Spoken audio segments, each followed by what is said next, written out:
تو اس کے بعد ہم ڈسکس کر لیتے ہیں اسپین کی جو ہے ایکسپیڈیشن کو. تو جو اسپین ہے اس تک وہ چاہتا تھا کہ وہ فار ایسٹ تک پہنچنے کے لیے کوئی نیا راستہ دریافت کرے.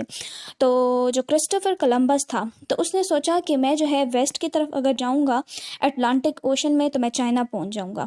تو یہ وہ سوچ رہا تھا کہ شاید میں چائنا تک پہنچنے کے لیے مجھے اٹلانٹک اوشن میں ویسٹ کی طرف جانا پڑے. تو اس نے جا کے جو ہے پورتگیز سے اپنی ایکسپیڈیشن کے لیے فنڈ مانگا, لیکن اس کو کوئی جو ہے فنڈ نہیں ملا اس طرف سے, پورتگیز سے کوئی اس کو ہیلپ نہیں ملی. تو پھر وہ گیا اسپین کے پاس. تو اسپین کا جو ہے اسپین میں اس ٹائم کس کی حکومت تھی؟ اسپین میں اس ٹائم تھے مونارک ایزابیلا اور فرڈینینڈ. تو ان دونوں سے اس نے مدد مانگی. تو ان دونوں نے جو ہے کولمبس کے ٹرپ کو فنڈ کرنے کے لیے ایگری ہو گئے. تو پھر کیا ہوا 1492 میں کولمبس نے جو ہے ایک نئی دنیا دریافت کری, کیونکہ وہ جو ہے ویسٹ کی طرف جب گیا تو اس نے ویسٹ کی طرف, تو چونکہ چائنا نہیں ہے, ویسٹ کی طرف امریکہ ہے, تو وہ ویسٹ کی طرف جا کے اس نے امریکہ کو ڈسکور کیا جس کو وہ انڈیا سمجھ رہا تھا. اسپین نے اپنے باقی کانکررز کو بھی جو ہے امریکہ کی طرف بھیجا اور وہ چاہتا تھا کہ وہاں کے لوگوں کو وہ کانکر کرے. اسپین کی طرف سے ارنن کورٹیس نے جو ہے میکسیکو کی ایسٹک امپائر کو کانکر کیا, یعنی ارنن کورٹیس نے جو ہے میکسیکو کو کانکر کیا, اور فرانسسکو پیزارو نے جو ہے پیرو کی انکا امپائر کو جو ہے کانکر کیا. تو اس کی وجہ سے کیا ہوا کہ انہوں نے جو ہے امریکہ میں گولڈ اور سلور جو دریافت کیا ان کو جو ملا تھا, اس کی وجہ سے اسپین بہت زیادہ ریچ ہو گیا. تو اسپین کو جو ہے امریکہ کو ڈسکور کرنے سے بہت زیادہ فائدہ ہوا. تو دو ممالک جو کہ ایج آف ایکسپلوریشن نے جنہوں نے بہت زیادہ کام کیا, تو وہ کون سے دو ممالک ہیں؟ وہ ہے پورتگال اور اسپین. اور بھی بہت ساری کنٹریز ہیں جنہوں نے جو ہے ورلڈ کو ایکسپلور کیا, بٹ یہ دونوں جو ہیں انہوں نے زیادہ کام کیا, پورتگال اور اسپین. تو اس نے ٹریٹی آف ٹارڈیسلا نے ان دو کنٹریز کے درمیان جو ہے اس نئی دنیا کو ڈیوائڈ کر دیا. تو جو اسپین ہے, چونکہ اس نے امریکہ کو ڈسکور کیا تھا, تو اسپین کو امریکہ کا بہت سارا حصہ ملا, اور جو پورتگال ہے اس نے چونکہ ایسٹ کی طرف زیادہ ڈسکوری کی تھی, تو اس کو جو ہے برازیل, انڈیا اور ایشیا جو ہے وہ پورتگال کے حصے میں آیا. اب کیا ہوا کہ بہت ساری ایسی کنٹریز تھی جنہوں نے جب دنیا کو ڈسکور کیا تو ادھر اپنی کالونیز بنا لی. جس طرح انڈیا میں جو ہے برٹن نے اپنی کالونی بنا لی تھی, اسی طرح جو ہے بہت ساری کنٹریز نے جو ہے ورلڈ میں جا کے اپنی کالونیز بنائی. لیکن جو گریٹ برٹن ہے اور نیدرلینڈ, اس نے جو ہے اپنی بہت ساری کالونیز بنائی, اور ان سب کنٹریز میں جس کی کالونیز سب سے زیادہ تھی وہ ہے گریٹ برٹن.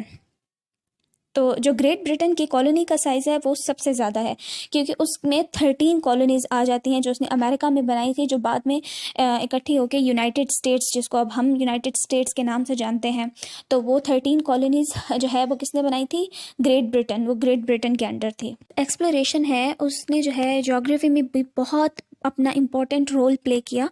دنیا کا ایک بہت سارا حصہ جو کہ اس ٹائم تک جو ہے میپ نہیں ہوا تھا, وہ اس ٹائم تک میپ ہو گیا. یعنی لوگوں کو اب پتہ ہے کہ افریقہ کس سائڈ پہ ہے, امریکہ کس سائڈ پہ ہے, انڈیا تک پہنچنے کے اور روٹس کہاں ہیں, چائنا ہم کس طرح پہنچ سکتے ہیں. تو جغرافی میں بہت زیادہ اہم کردار جو ہے ایج آف ایکسپلوریشن نے جو ہے ادا کیا تھا. ایج آف ایکسپلوریشن نے نیویگیشن میں, میپنگ میں جو ہے بہت زیادہ اپنا امپورٹنٹ رول پلے کیا. اور اس کا کیا فائدہ ہوا؟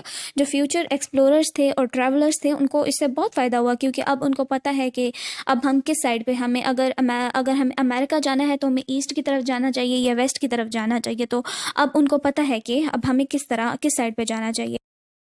اب جو ہے ہم ایج آف ایکسپلوریشن کے کچھ امپیکٹس جو ہے وہ ڈسکس کر لیتے ہیں.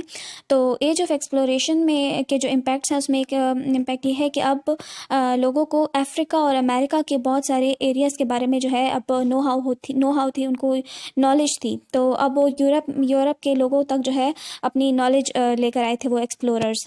اور دوسرا امپیکٹ یہ ہے کہ ان کو یوروپین, چونکہ انہوں نے جا کے کالونیز بنا لی تھی, تو ان کو ان کالونیز سے بہت زیادہ ویلتھ ملی. اور ان کا چونکہ انہوں نے ادھر جا کے بہت ساری گڈس کی, اسپائسز کی, میٹلز کی جو ہے ٹریڈ شروع کر دی, تو اس سے ان کو بہت ویلتھ ملی. ایک اور امپیکٹ یہ ہے کہ ان کو نیویگیشن میں اور میپنگ میں جو ہے بہت امپرومنٹ ہوئی. بہت سارے فوڈ, پلانٹس اور اینیملز بھی کالونیز اور یورپ کے درمیان میں ایکسچینج ہونے لگے. جیسے کہ بہت سارے ایکسپلوررز جب انڈیا سے واپس آئے تو وہ جو ہے پوٹیٹو لے کر آئے جو کہ یورپ میں نہیں ہوتے تھے. اس کا جو ہے ایک امپیکٹ یہ بھی ہوا، جو ادھر کے نیٹو لوگ تھے باقی کالونیز کے، تو ان کو جو ہے یورپ کی طرف سے جانے والی بہت ساری بیماریاں بھی لگی، اور ان کو اوور ورک سے اور ڈیزیزز سے، میسیکر سے یعنی قتل عام سے ان پہ بہت برا اثر پڑا۔ اب چونکہ اتنے بڑے اتنا دنیا میں جو ہے اتنے ماسف پلانٹیشن کرنی تھی، تو اس کے لیے چونکہ ورک فورس بھی لوگوں کو بہت زیادہ چاہیے تھا، تو اس کی وجہ سے کیا ہوا کہ جو غلام لوگ تھے، تو جو انسلیوڈ پیپل تھے، جو غلام لوگ تھے، اس کی بھی ٹریڈ شروع ہوئی، جو کہ 300 سالوں تک جاری رہی، اور افریقہ پر اس کا بہت بہت برا اثر پڑا، اور اس کے جو اثرات ہیں وہ آج بھی جاری ہیں۔ ساری کالونیز تھی جو یورپ نے جن ممالک کو اپنی کالونیز بنا لیا تھا، وہ ابھی بھی ڈیولپنگ کنٹریز میں ہی آتی ہیں، یعنی کہ وہ ابھی بھی ڈیولپ نہیں ہیں، اور جو یورپ کی کنٹریز جنہوں نے ان باقی کنٹریز کو اپنی کالونی بنایا ہوا تھا، ان پہ ان کو اپنے کالونی بنایا تھا، تو وہ ابھی جو ہے فرسٹ ورلڈ کنٹریز میں آتی ہیں، اور انہوں نے دنیا کا بہت سارا پیسہ جمع کر لیا ہے اپنی ان کالونیز